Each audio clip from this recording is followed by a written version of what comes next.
Hello students, now we are going to study Introductory Macroeconomics Chapter 6 Banking, Commercial Bank and the Central Bank Part 2. Okay, now in this part we are going to discussing about the money creation by the commercial bank. तो students इस part में हम जो यहाँ पर study करेंगे या discuss करेंगे वो है money creation bye commercial bank. तो स्टूडेंट्स ये आप सबको मालूम है कि जो कमर्शियल बैंक है उसकी अपनी कोई भी मनी नहीं होती, फिर भी बैंक वर्क करते हैं, अपने स्टाफ को सैलरी देते हैं, बहुत ज़्यादा जो सर्कुलर फ्लो में जो एक्शन है, जो आपके पास वर्किंग है उसमें एक्टिव रोल भी करती हैं, फाइनेंशियल जो आपके पास मार्केट है उसका एक इम्पॉर्टेंट पार्ट है, लेकिन इसकी अपनी कोई भी मनी नहीं होती है। और वो जो मनी आपके पास आती है वो आती है पब्लिक से। कि अगर पब्लिक अपने कमर्शियल बैंक में अपना अमाउंट जो डिपॉजिट नहीं करे तो बैंक का कोई फंक्शन परफॉर्म हो ही नहीं सकता। इसलिए इम्पोर्टेंट है कि जो हमारे पास जो पब्लिक है या इंडिविजुअल्स हैं, ये इम्पोर्टेंट है कि जो वो डिपॉजिट करते हैं, जो अपनी सेविंग बैंक में डिपॉजिट करते हैं, वो आपके पास यहाँ पर क्या है, वो एक इम्पोर्टेंट फंक्शन है। और इसके बाद ही कमर्शियल बैंक जो मनी का क्रिएशन है वो करते हैं। तो मनी का जो क्रिएशन है वो कैसे होता है ये हम यहाँ पर समझेंगे, उसकी प्रोसेस को समझेंगे, किस तरह से जो कमर्शियल बैंक है वो आपके पास मनी का क्रिएशन करती है। मनी का क्रिएशन का मतलब ये है कि जैसे मान लीजिए कि हमने बैंक में क्या किया, 1000 रुपया जमा किया, तो ये जो बैंक है इस 1000 रुपए से उसकी वैल्यू को बढ़ा देती है, वो 10,000 रुपए कर दे या उससे ज्यादा कर दे, तो ये क्रिएशन कहलाता है कि 1000 को उसने 10,000 कर दिए, 10,000 को 1 लाख कर दिया। मतलब जो हम उसमें डिपॉजिट करते हैं तो मनी उस डिपॉजिट से ज्यादा का काम कर देती है, उसको बढ़ा देती है, इसे हम बोल देते हैं क्रिएशन।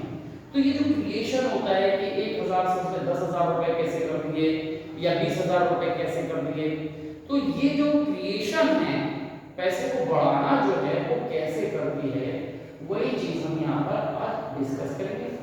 तो यहाँ पर सबसे पहले हमारे पास एक आता है जिसे हम बोलते हैं प्राइमरी जो डिपॉजिट है, प्राइमरी डिपॉजिट या हम इसे इनिशियल डिपॉजिट भी बोलते हैं।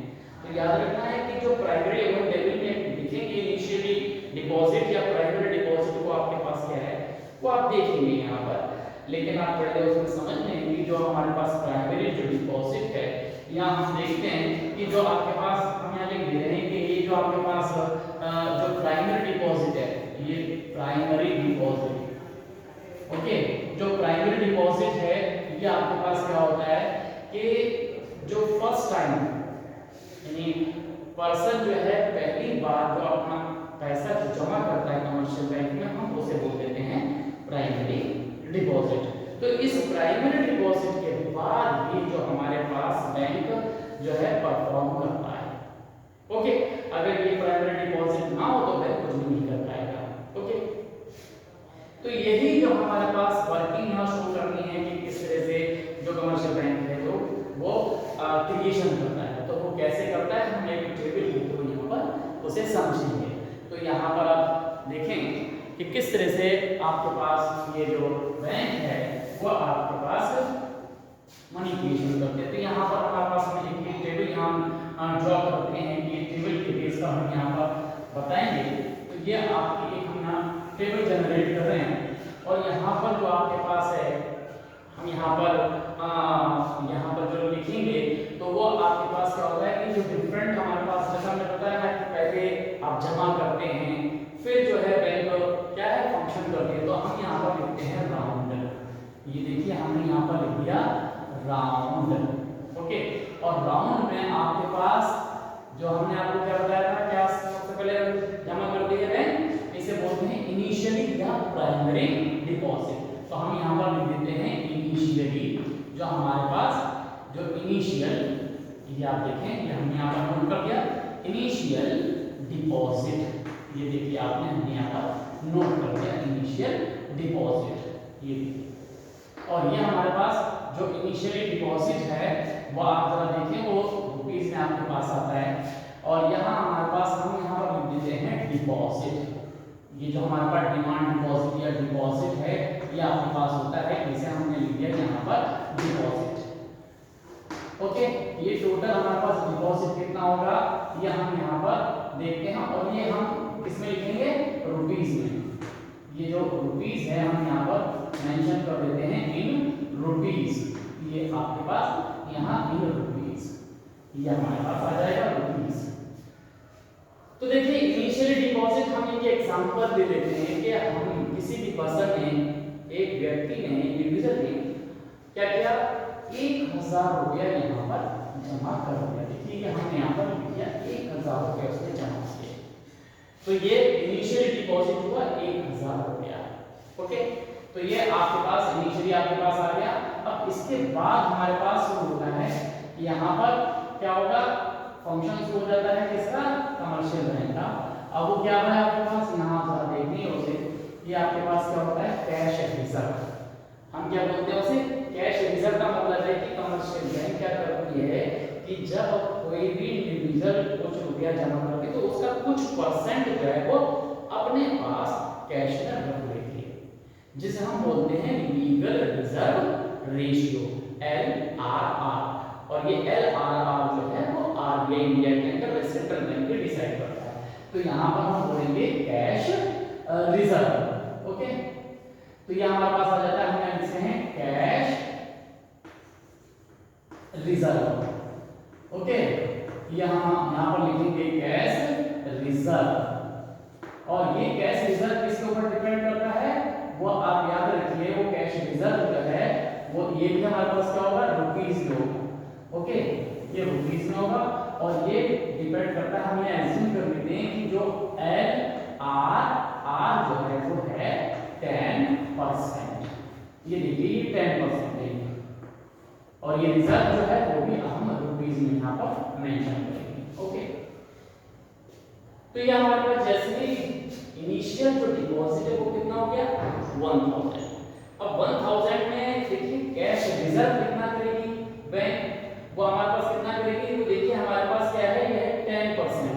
10% का मतलब है कि जितना भी डिपॉजिट हमारे पास आता है, जो भी डिपॉजिट्स होते हैं हमारे पास, वो हम क्या करते हैं, ये अगर 10% है तो हम इसका 10% यहाँ पर कैलकुलेट करके वो रिजर्व हो जाएगा। ओके, तो ये रिजर्व होगा कितना, 10% निकालेंगे तो ये 1000 का 10%।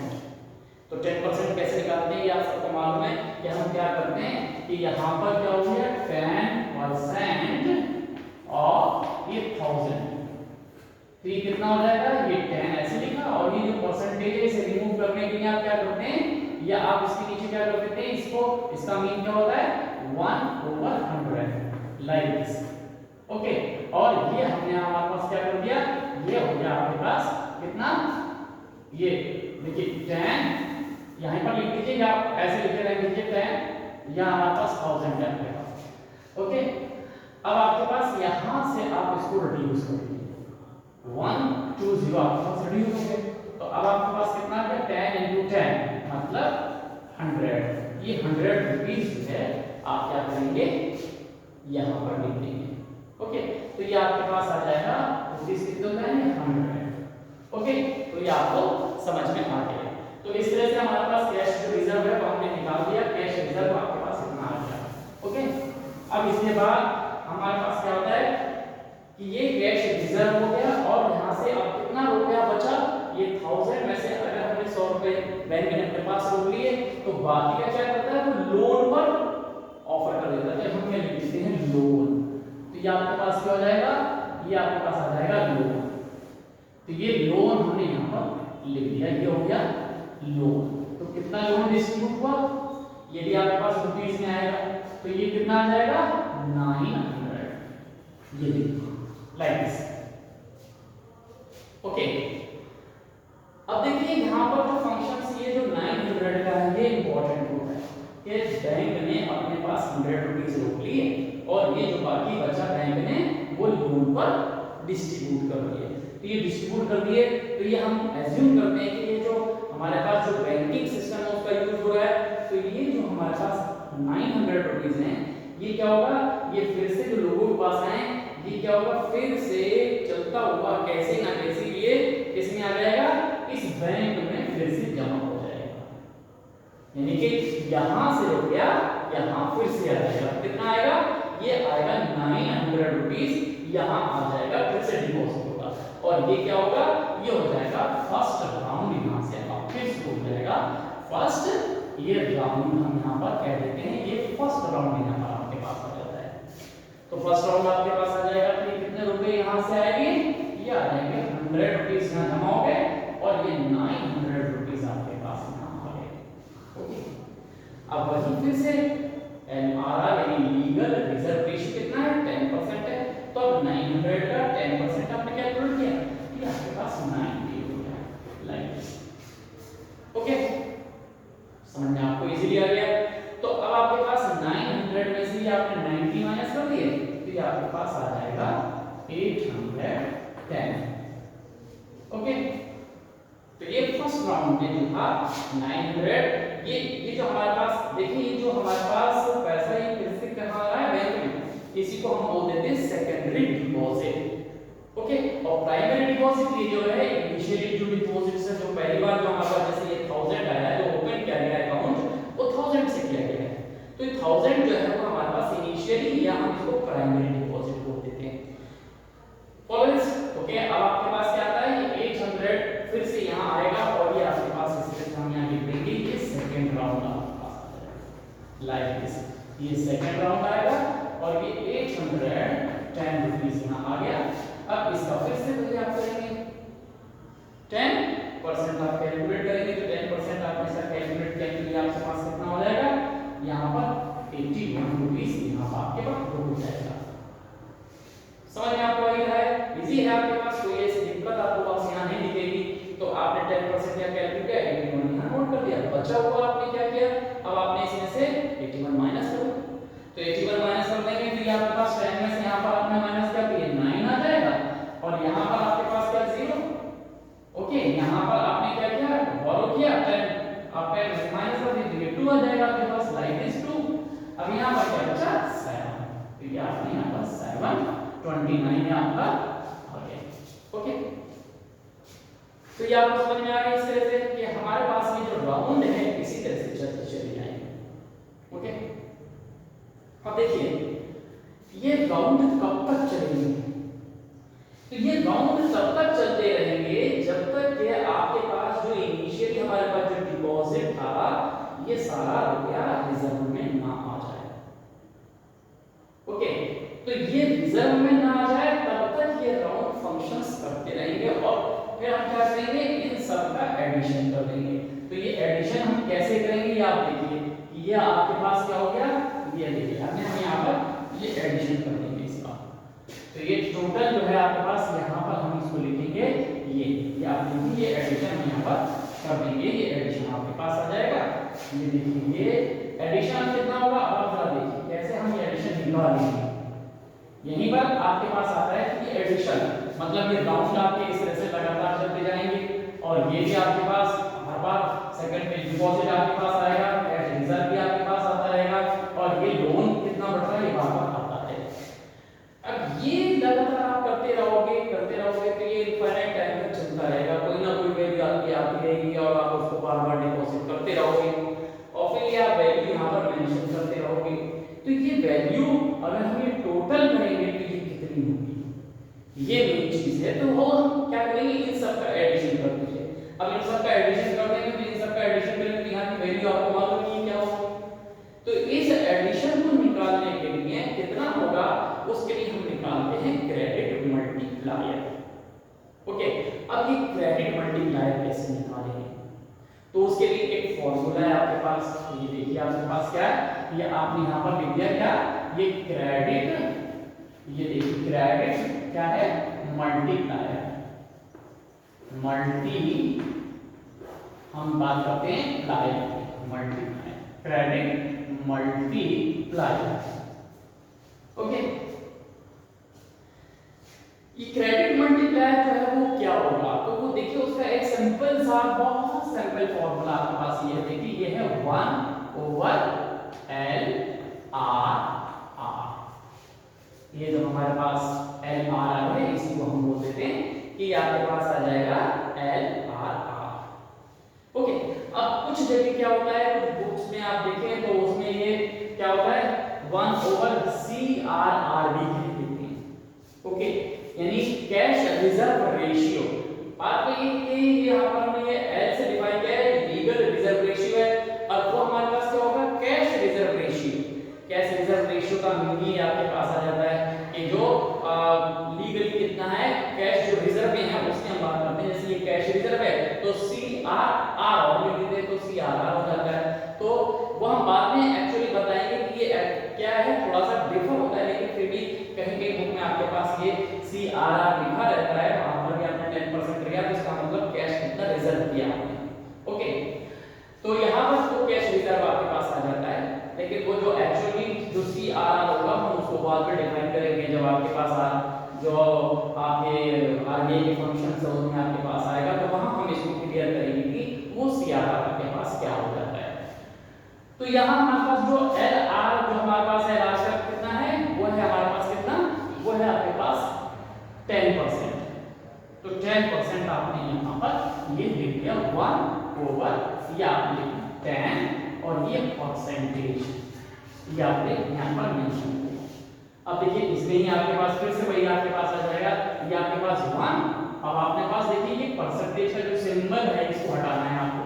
जब आप इसे रिमूव करेंगे तो ये क्या हो जाएगा, ये आपके पास आ जाएगा 10 और यहाँ पर जब इसको सिंबल को हटा दें तो इसका मीन क्या होता है 100 या मल्टीप्लिकेशन 1/100 जैसे अभी हमने पीछे यहाँ पर सॉल्व किया था।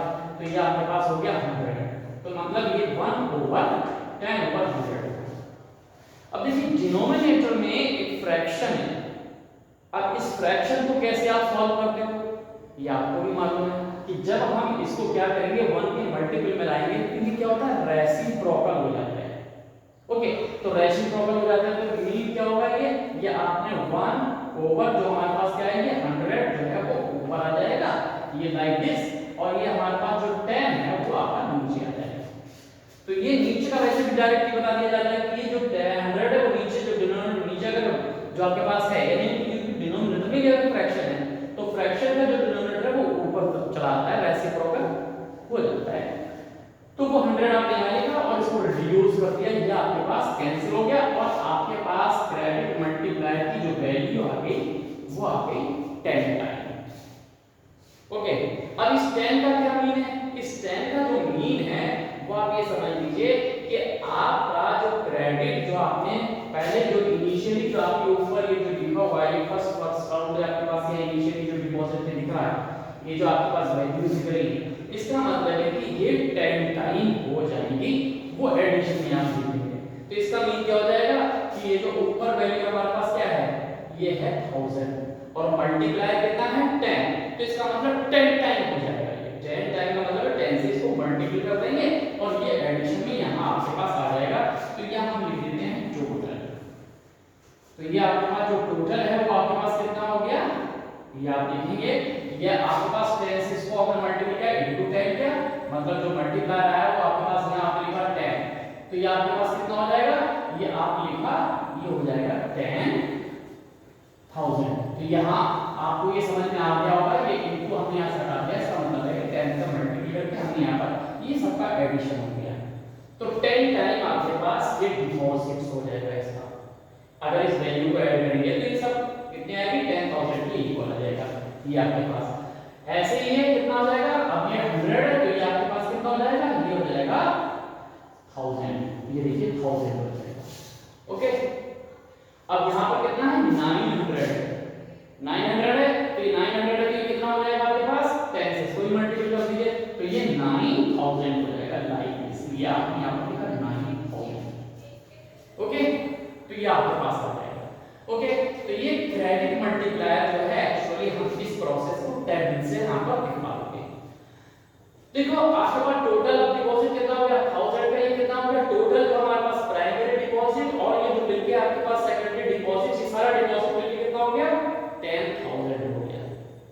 और ये 10,000 अगर हम यहाँ पर भी चेक करना चाहें तो देखा जाएगा कि कैश रिजर्व कितने हैं इसके अंदर, ये है 1000 और जो लोन के फॉर्म में है वो कितना, वो 9,000। मतलब हमने कहा था आपको कि ये जो 1000 रुपीस है ये कैश रिजर्व जब तक आपके पास पूरा ना हो जाए, देखिए ये पूरा हो गया आपके पास 1000 जो कैश रिजर्व था यह पूरा हो गया आपके पास, अब ये प्रोसेस खत्म हो जाती है, बंद हो जाती है। तो इससे कितना आपके पास आ गया, ये 10,000 आ गया। तो ये रिजर्व हुआ आपके पास कितना 1000 और लोन के फॉर्म में कितना बढ़ा 9,000। तो इस तरह से जो आपके पास जो क्रेडिट जो क्रिएशन हो गया, मनी क्रिएशन कितना हो गया, वो हमेशा क्या होता है याद रखना है कि वो credit multiply into primary deposit होता है। अगर हम इसी को मनी क्रिएशन बाय दिस लिखें तो ये आप एक पॉइंट में लिख भी सकते हैं कि इट इज इक्वल टू क्या होता है 1 ओवर ये एल आर इनटू आपने लिया क्या हो जाता है प्राइमरी डिपॉजिट। ये जो आपके पास क्या लिखा आपने, ये प्राइमरी जो डिपॉजिट है ये आपने यहाँ पर फॉर्मूला आपके पास इस तरह का जाता है। तो ये एलआरआर कितना आ जाएगा 1/10। अगर यहाँ से भी कैलकुलेट करोगे तो ये पूरी वैल्यू 10,000 के इक्वल हो जाएगी। ओके, तो अगर यहाँ से कैलकुलेट करोगे तो वही आपके पास पूरी वैल्यू आपके पास ये जो हमारे पास है यहाँ पर ये पूरा आपके पास जो आपके पास हमने ये देखा ये करा है, अगर इसे कैलकुलेट करोगे तो वो 10,000 के इक्वल आ जाएगा। क्यों, तो आप देखो एल आर आर की वैल्यू वो आपके पास है कितनी, अगर आपको 1 एल आर आर कितना है 10 है और जो प्राइमरी डिपॉजिट है वो कितना है, वो आपके पास है 1000। तो अगर यहाँ से भी आप देखो ये कितना हो जाएगा, यहाँ पर भी हल्का आप यहाँ से कर लो तो ये आपके पास 10 आएगा, ये 10 हो गया और ये आपके पास 100 हो गया। तो ये इक्वल कितना हो गया, ये आपके पास अगर हम यहाँ पर देखें ये 1000 है तो ये कितना हो जाएगा, ये 10,000 के अपने आप यहाँ से कैलकुलेट हो जाता है। तो इस तरह से ये वैल्यू के लिए कैलकुलेट हो जाती है। तो ये आपको समझ में यहाँ पर आपको आ गया। ओके, अब देखिए ये जो हमारे पास पूरा जो फंक्शन है वो किस बेस पर टिका हुआ है, जिसे हम बोलते हैं assumptions। तो अगर हम assumptions की बात करते हैं तो ये यहाँ पर जो है आप देखिए ये assumptions क्या क्या आपके पास होती है, ये assumptions आप यहाँ पर देखिए कि assumptions क्या क्या इसके अंदर हो जाती है। तो assumptions में आप देखिए क्या होगा, सबसे पहली बात ये कि कंट्री में जो है वो नंबर 1 में कि पूरी जो है वो जो आप ट्रांजैक्शंस कर रहे हो किसके थ्रू कर रहे हैं, बैंक के थ्रू कर रहे हैं। ये इसका assumptions है कि कंट्री में जो है बैंकिंग सिस्टम आपका ऑपरेटिंग कर रहा है, कोई भी जो डिपॉजिट्स है वो बैंक में होता है और जो पेमेंट है वो भी बैंक के थ्रू होता है। मतलब जितने भी ट्रांजैक्शंस है वो बैंक के थ्रू हो रहे हैं, चाहे वो भले आपके पास जो पेमेंट है वो चेक के थ्रू हो, लेकिन ये डिपॉजिट जो होगा वो बैंक में होता है और विड्रॉल भी है वो बैंक से ही होता है। तो ये पहला जो फंक्शन जो assumptions आपके पास है इसमें पूरा आप लिख नहीं पाएंगे, नोट कर सकते हैं आप इसको, बुक में आपको मिल जाएगा कि ये जो हमारे पास assumptions है वो क्या होते हैं। पहला आपके पास कि कंट्री में जो बैंकिंग है उसको यूज किया जाता है। ओके, दूसरा ये कि कोई भी जो पर्सन है जिसकी हम बात करते हैं तो पर्सन जो है वो क्या कर रहा है, जो भी कैश जो अमाउंट है वो अपने पास नहीं रोक रहा, उसको सेव नहीं कर रहा है, तभी आपके पास इस तरह से चल रहा है। तो कंट्री में पहला ये कि बैंकिंग सिस्टम यूज हो रहा है, डिपॉजिट और विड्रॉल वो बैंक के थ्रू आपके पास हो रहे हैं।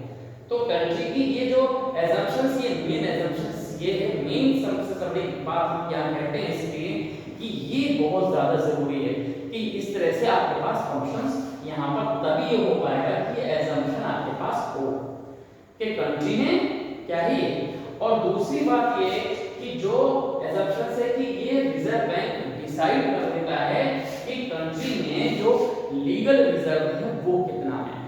पहला आपके पास यही समझ में आ गया कि बैंकिंग सिस्टम के थ्रू वर्क फंक्शंस किए जा रहे हैं, ट्रांजैक्शंस किए जा रहे हैं। दूसरा कंट्री में जो आरबीआई है, यदि हम इंडिया की बात करते हैं आरबीआई वैसे सेंट्रल बैंक होता है, सेंट्रल बैंक ही ये डिसाइड करता है कि कितना इसके अंदर एलआरआर है वो पहले से डिसाइड होता है, इसके अंदर ये आप समझ लीजिए। तो ये आपके पास क्या हो जाएंगे, ये इसके assumptions हैं।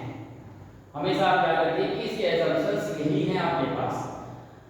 और इसके अंदर एक चीज और आपके पास दूसरा हम कह सकते हैं कि फिर लिमिटेशंस की बात भी हमारे पास आ जाती है कि ये लिमिटेशंस, अगर हम यहाँ लिमिटेशंस की बात करें, जो लिमिटेशन ये लिमिटेशंस में अगर हम यहाँ पर देखते हैं तो ये लिमिटेशंस भी आपके पास यहाँ पर मेंशन करने पड़ते हैं आपको, लिमिटेशंस या इसके ड्रॉबैक जो आपके पास होता है, वो जो प्रॉब्लम्स है वो क्या आपके पास में आ जाती है। तो ये जो लिमिटेशंस हमारे पास है, ये लिमिटेशंस भी आपको अच्छी तरह से समझ में आनी है कि लिमिटेशन का मतलब आप ये समझ लीजिए कि इसमें सबसे बड़ी जो हमारे पास यहाँ पर जो ड्रॉबैक रहता है, ये अगर किसी भी समय अगर कंट्री के सारे लोगों ने यानी कि जितने भी पर्सन्स हैं जो उसके कस्टमर्स हैं, अगर उन्होंने एक साथ अगर विड्रॉल कर लिया तो फिर ये फंक्शंस जो है परफॉर्म नहीं हो पाएगा, ये इसकी लिमिटेशन है। तो ये हमेशा याद रखना है कि जो हमारे पास जो एक आता है आपके पास कि कैश डिपॉजिट रेशियोज जो हम बात करते हैं कि जितना भी आपके पास लोगों के आपके पास जितना ज्यादा होता है वो आपके पास क्या होगा, क्रिएशन फिर कम हो जाता है। ये हम यहाँ बताएंगे के बारे में आपके पास बताएंगे। तो लिमिटेशन में मेन चीज आपके पास यही होती है कि अगर एक क्या है कि इसकी लिमिटेशन यही है सबसे ज्यादा इंपॉर्टेंट कि कंट्री के जितने भी पब्लिक है वो एक साथ विड्रॉल नहीं करेगी। ओके, तो अगर एक साथ उसने विड्रॉल कर दिया तो ये बैंकिंग सिस्टम जो है वो फेल हो जाएगा। तो यही माना गया है। अभी तक की जो आपके पास जो एनालिसिस है कि कभी भी ऐसा नहीं होता कंट्री के अंदर कि किसी भी बैंक से जो है वो 33% लोग जो हैं एक साथ कभी भी विड्रॉल नहीं करते। मुश्किल से 10% मैक्सिमम ये माना गया है कि ये 10% ही अभी तक लोग मिलते, बाकी सारे लोग उसके अंदर डिपॉजिट करते रहते हैं। तो अगर ये यही रीजन है कि कंट्री में लगभग जो है 90% तक जो लोन है वो ऑफर्स कर दिए जाते हैं। अगर आपने देखा होगा, सुना भी होगा कि किसी ने अपना टाइम डिपॉजिट किया होगा तो वो 90% तक लोन उस पर मिल जाता है। उसका मीनिंग यही हो गया कि कंट्री में एक साथ 10% से ज्यादा लोग अभी तक की जो हिस्ट्री है उसके अंदर आप देखिए कि एक साथ नहीं विड्रॉल करते हैं। अगर इससे ज्यादा एक साथ अगर लोग विड्रॉल करने लगे तो बैंकिंग सिस्टम जो है वो फेल हो सकता है। तो ये मेन लिमिटेशंस इसके अंदर यहाँ आती है कि एक साथ जो है मेन चीज आपके पास याद रखनी है कि एक साथ लोग विड्रॉल नहीं करते। अब हमारे पास आता है कि जो क्रेडिट जो हमारे पास जो क्रिएशन है क्रेडिट क्रिएशन में, और ये जो हमारे पास क्रेडिट ये जो मल्टीप्लायर है, ये जो क्रेडिट मल्टीप्लायर से हम बोलते हैं, मनी मल्टीप्लायर से हम बोल देते हैं। तो ये आपके पास जो क्रेडिट क्रिएशन जो ये मल्टीप्लायर जो 1/LRR है, तो याद रखते हैं कि इसमें क्रेडिट मल्टीप्लायर में और क्रिएशन में अपोजिट रिलेशन है। अपोजिट रिलेशन का मतलब आप समझ सकते हैं, रेसिप्रोकल है एक दूसरे के, मतलब एक दूसरे के अपोजिट है कि अगर ये LRR की वैल्यू, जैसा हमने कहा कि ये जो LRR है, अगर हम इसको जो क्रेडिट क्रिएशन या मनी क्रिएशन है अगर हम इसको लिख दें या क्रेडिट क्रिएशन को हम लिख दें तो वो हमारे पास क्या हो जाएगा, ये जो हम इसको एब्रिविएशन से लिख सकते हैं क्रेडिट जो हमारे पास क्या है जो क्रिएशन है, ये इस तरह से हमें लिख देते चलिए। ये आपके पास क्या होता है क्रेडिट, ये आपके पास जो क्रिएशन है ये क्रेडिट क्रिएशन, जो क्रेडिट क्रिएशन है इसी और मनी क्रिएशन किया है, ये इसके अंदर ये जो आपके पास जो है ये आपके पास कितना होता है, ये आपके पास 1/, ये LRR आपने लिखा है, ये इनटू आपके पास यहाँ पर दिया हुआ है प्राइमरी डिपॉजिट PR, ये प्राइमरी डिपॉजिट हमने इसको डिफाइन किया इसमें। और क्रेडिट क्रिएशन अपोजिट रिलेशन इसलिए होता है कि क्रेडिट क्रिएशन LR पर डिपेंड होता है कि अगर LR की वैल्यू क्या हो जाए, अगर ये बढ़ जाए तो क्रेडिट क्रिएशन कम होगा, उल्टा होगा। इसका मतलब कि ज्यादा कैश रोकना पड़ेगा बैंक को अपने पास। अगर क्या होता है, अगर LR की वैल्यू बढ़ जाए तो ये बढ़ जाता है, इसकी वजह से लोन जो है वो कम हो जाती है। तो मीन ये होता है कि LRR के बढ़ने पर यानी ये इसके बढ़ने पर क्रेडिट क्रिएशन क्या होगा, वो कम होगा। और अगर LRR की वैल्यू क्या होती है, कम हो जाती है, LRR कम हो जाए तो क्रेडिट क्रिएशन बढ़ जाएगा। अगर ये क्या हो जाए, ये अगर मान लीजिए ये 10 से 5 हो जाए तो यही यानी आधा हो जाए तो जो क्रेडिट क्रिएशन है वो डबल हो जाएगा। ओके, तो वो हम आपको एक न्यूमेरिकल बेस पे जब हम आगे बढ़ेंगे तो आपको ये बता देंगे कि किस तरह से वो आपके पास फंक्शन में आ जाता है। तो ये आपको याद रखना है कि LRR की वैल्यू अगर ये डबल हो जाए यानी कि इससे बढ़ के 20 हो जाए तो क्रिएशन आता रह जाएगा, 10,000 के लिए 5,000 रहेगा भाई। उसका रीजन ये है कि जो आपके पास ये जो क्रेडिट पर जो आपके पास ये जो LRR है अगर ये बढ़ जाता है, मान लीजिए 10 की जगह आपने यहाँ 20 कर दिया तो ये 5 ही रह जाएगा। तो ये जो मल्टीप्लायर है ये वैल्यू आपके पास क्या है, LRR के बढ़ने पर कम हो जाती है और LRR के घटने पर ये बढ़ जाती है। इसलिए मल्टीप्लायर भी LRR का बिल्कुल अपोजिट होता है कि LRR के बढ़ने पर क्रेडिट या मल्टीप्लिकेशन या क्रेडिटिफिकेशन क्या होगा, बढ़ने पर ये घट जाएगा और इसके घटने पर ये बढ़ जाएगा। ये आपको समझ में आ गई। ओके, तो ये अच्छी तरह से आपने समझिए क्यों, क्योंकि इसका जो वर्किंग है वो 4 नंबर में पूछी जाती है। ओके, और ये बहुत इंपॉर्टेंट है और पिछले कई सालों से आप देखें ये लगातार पूछी जा रही है। तो इस तरह से एक इंपॉर्टेंट जो आपके पास वर्किंग है या इसकी जो मैकेनिज्म है